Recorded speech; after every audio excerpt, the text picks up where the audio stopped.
Possiamo citare aprile come un mese dove che dovremo essere liberi da influenza e liberi anche da coronavirus. Secondo il direttore generale dell'USL 2 Benazzi, il mese di aprile potrebbe essere quello di una svolta per l'epidemia da coronavirus, mentre sale ad oltre 1000 il numero delle vittime e a più di 43.000 quello dei contagiati in tutto il mondo.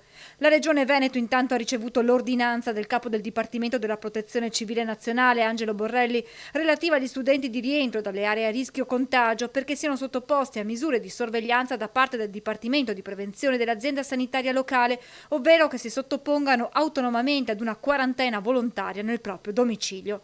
Si stanno dunque adottando tutti i mezzi per arginare l'emergenza. Anche a Treviso la rete creata riesce a dare risposte ai cittadini, spiega Benazzi, che rassicura nella Marca la situazione è tranquilla. I casi che abbiamo sono risultati tutti negativi, all'oggi non abbiamo casi. Nel frattempo, oltre all'emergenza sanitaria, il coronavirus sta creando gravi ripercussioni dal punto di vista economico e turistico. Il governatore del Veneto Zaia, alla BIT di Milano, ha parlato di cataclisma e si fa una prima stima delle ricadute in termini di presenze di cittadini cinesi nella nostra regione. Si stima in Veneto 1 milione di presenze in meno.